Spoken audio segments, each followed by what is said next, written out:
अगर इंसान देखे तो इंसान के हाथों में सब्र के अलावा कोई दूसरा रास्ता नहीं होता है। वो सब्र ही है कि इंसान को जिंदा रखे रहता है। और दूसरा है उम्मीद। उम्मीद भी इंसान को जिंदा रखे रहता है। ये सब्र होना चाहिए कि हाँ, ये समय बीत जाएगा। और ये उम्मीद होना चाहिए कि मेरे जिंदगी में अच्छे दिन आएंगे और मैं जिंदगी में वो सब कर पाऊंगा जिसको मैंने करने का सोचा है। ये मुसीबत के दिन तो यूं ही गुजर जाएंगे। बहुत लंबा थोड़ी होता है। दिन भी 12 घंटे के होते हैं। उसके बाद फिर रात आ जाती है। रात भी 12 ही घंटे के होते हैं। उसके बाद फिर सुबह आ जाती है। वैसे ही जिंदगी है। मुसीबत के बाद सफलता आती है। सफलता के बाद फिर मुसीबत आती है। और ये हर किसी के जिंदगी में आता है दोस्त। सिर्फ आपके या मेरे जिंदगी में नहीं है। लेकिन ये मुसीबत के दिन भी बीत जाते हैं। बहुत ही एक प्रचलित कहानी है जो मैं आप लोगों से साझा करना चाहूंगा। अंत तक सुने इस कहानी को, जरूर सीखने को मिलेगी। एक राजा अपने गुरु पे बहुत विश्वास करता था। गुरु जो कहते थे वो करता था। गुरु ने अगर कोई आदेश दे दिया, राजा के लिए वो ब्रह्म वाक्य होता था। एक दिन राजा बैठे हुए थे तो गुरु जी उनके पास आए। तो गुरु जी से राजा ने पूछा कि गुरु जी, जीवन का उद्देश्य क्या होना चाहिए? उन्होंने कहा कि पेशेंस, सब्र। तो राजा को बात समझ में ना आई। उन्होंने कहा क्यों? तो गुरु जी ने कहा वक्त आने पे पता चलेगा। उन्होंने एक कागज उठाई और कागज में कुछ लिखे और राजा को दे दिए। और राजा को कहा कि जब तुम्हारी जिंदगी में सबसे बुरा वक्त चलेगा, जब तुम्हें लगेगा कि इसके अलावा अब मेरी जिंदगी में कुछ ना बचा, मैं हार चुका हूं, मैं निराश हो चुका हूं, मैं टूट चुका हूं, उम्मीद भी टूटने लगे हैं, तब इस कागज को खोलना और पढ़ लेना। अब गुरु जी का आदेश था। अब राजा के लिए तो ब्रह्म वाक्य था ही। राजा के मन में आया कि खोल के पढ़ लेता हूं, लेकिन उन्होंने सोचा कि क्या पता इसमें भी कोई राज हो। इसीलिए उन्होंने कागज को संभाल के रख दिया। समय बीतता रहा। दूसरे राज्य के एक राजा ने इस राजा पे चढ़ाई कर दी। राजा अपनी पूरी शक्ति के साथ लड़े, लेकिन सिचुएशन ऐसा आया कि राजा की सेना हारने लगी। तो मंत्री और कुछ सदस्य ने ये कहा कि राजा जी, आप मैदान छोड़ के भागो। आपको हम एक जगह दूसरे जगह ले चलते हैं। अभी हमारा समय अच्छा नहीं है, हम युद्ध हार जाएंगे, तो आपका जिंदा रहना बहुत जरूरी है। राजा पहले इनकार किया कि नहीं, मैं अंत तक लड़ेगा।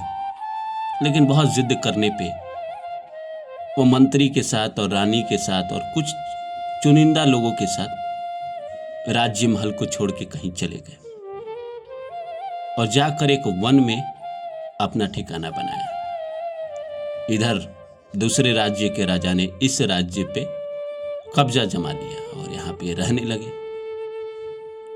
राजा जंगल में किसी तरह अपनी जिंदगी बिताने लगे। लकड़ियां काट के लाते, फल तोड़ के लाते। जीवन जैसे तैसे चल रहा था। समय बीतता गया। राजा को एक दिन अचानक याद आया कि उसके गुरु ने कागज पे कुछ लिख के दिया था और कहा था कि जब तुम्हारे जिंदगी में सबसे बुरा वक्त चले, सबसे कठिनाई का वक्त चले, जब तुम्हें लगे कि इससे बुरा वक्त तुम्हारे जिंदगी में नहीं आ सकता, इस कागज को खोल के पढ़ना। तो राजा ने सोचा कि इससे बुरा वक्त मेरे जिंदगी में क्या आ सकता है। वो सही बात है, एक राजा के लिए इससे बुरा वक्त क्या आ सकता है कि वो जंगल में रह रहा है, खुद पेड़ से फल तोड़ के खा रहा है, पत्नी जंगल में रह रही है, राज्य पे किसी और ने कब्जा कर लिया है। तो राजा ने उस कागज को खोजा, वो कागज मिल भी गया। राजा ने संभाल के अपने ही सामान में रखे थे, तो जाते समय जो सामान ले गया उसमें वो कागज था। राजा ने निकाला, उसको खोला, तो उसमें लिखा था कि ये वक्त भी गुजर जाएगा, ये वक्त भी गुजर जाएगा। दोस्त, अभी आपके जिंदगी में जो मुसीबत का वक्त चल रहा है ना, ये भी बीत जाएगा। जैसे आपकी जिंदगी में कोई अच्छा समय था, 2017, 18, 19, 20 जो भी था, जैसे आप सफलता को पा रहे थे और जो करते थे आपको सफलता मिल जाती थी, तो वो दिन जब बीत गए तो ये कैसे नहीं बीतेंगे। दिन तो गुजर जाते हैं दोस्त, बीत जाते हैं, खत्म हो जाते हैं, फिर हम कहीं पहुंच जाते हैं किसी मकाम पे, तो हमें याद आता है कि हमने कितने बुरे दिन देखे हैं। जैसे कोई बताता है ना कि मैं ट्रैक्टर नहीं खरीद पाया तो एक्टर नहीं बन पाया। कोई बताता है कि मेरे पास खाने को पैसे नहीं थे। कोई बताता है कि मैं बांद्रा स्टेशन पे एक ढाबा था, उसमें 2 रोटी और मूंग की दाल खाया करता था और मेरे पास पैसे नहीं होते थे। तो एक दिन मैं जब पहुंचा तो मेरे पास सिर्फ रोटी के पैसे थे, मूंग के दाल के नहीं थे। तो मैंने कहा भाई 2 रोटी और कांदा दे दो। तो दुकान वाले ने कहा कि ठीक है। रोटी के साथ साथ वो मूंग का दाल भी लेके आया। और उस अभिनेता ने कहा कि उसने कहा कि ये मेरी तरफ से, आप रोज हमारे कस्टमर हैं, रोज खाते हैं, तो ये दाल आज हमारी तरफ से। उस अभिनेता ने कहा कि उसके बाद मेरी आंखें भर आई। जिंदगी भर मैं उस ढाबे का एहसानमंद हूं। फिर वक्त बदला, काम मिलने लगे और आज मेरे पास पैसे भी है, बंबई में 3, 4, 10 फ्लैट भी है। रोनित राय उस अभिनेता का नाम था, जिन्होंने बहुत सारा सीरियल किया, बहुत काम किया। तो वक्त गुजर जाते हैं दोस्त। हर आदमी जो जीवन में सफलता को पाया है, उसने संघर्ष किया है। मोदी जी ने चाय बेची, योगी जी आश्रम साफ करते थे, शाहरुख खान स्ट्रगल करता था। कहा जाता है कि बंबई जब आया तो उसके पास खाने को पैसे नहीं थे, रहने के लिए जगह नहीं थी, पार्क में सोता था। आपने खुद कितने लोगों को सुना है कैसे कैसे स्ट्रगल करते थे। सबके दिन गुजर गए ना दोस्त, तो हमारे और आपके क्यों नहीं गुजरेंगे? हमसे क्या प्रकृति की दुश्मनी है? क्या वो हमारा दुश्मन है? नहीं। थोड़ा वक्त है, जीवन में बुरा समय चल रहा है, कोई बुरी दशा आपकी भी चल रही होगी, या तो शनि की चल रही होगी, या राहु की, या केतु की चल रही होगी। अब इसमें संघर्ष आता ही आता है। किसी को अगर मुझसे कुंडली दिखाना है तो मेरा व्हाट्सएप नंबर है 8102236503। इस पे व्हाट्सएप करें, मैं ज़रूर देखूंगा। कुछ फीस है, मैं देख दूंगा। क्यों आपके जीवन में परेशानी है?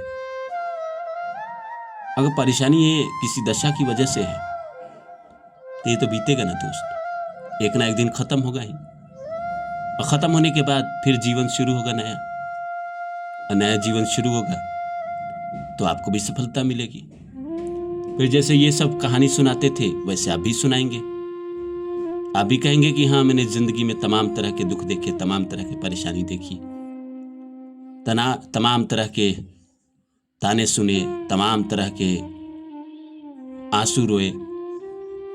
गरीब आदमी या साधारण आदमी जब सिचुएशन से नहीं जीत पाता है तो रोता ही है।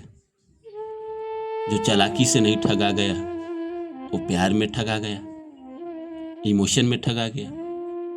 लोग तो ठग ही लेते हैं, अब बुरा समय चलता है तभी ठग पाते हैं। मैं तो एक बात कहता हूं, आपका वक्त आपके पक्ष में हो, आप जिंदगी में अच्छे समय से गुजर रहे हो, कोई आपको ठग के दिखा दे, कोई आपको आंखें दिखा दे। मिलता हूं किसी और वीडियो में, तब तक के लिए नमस्कार।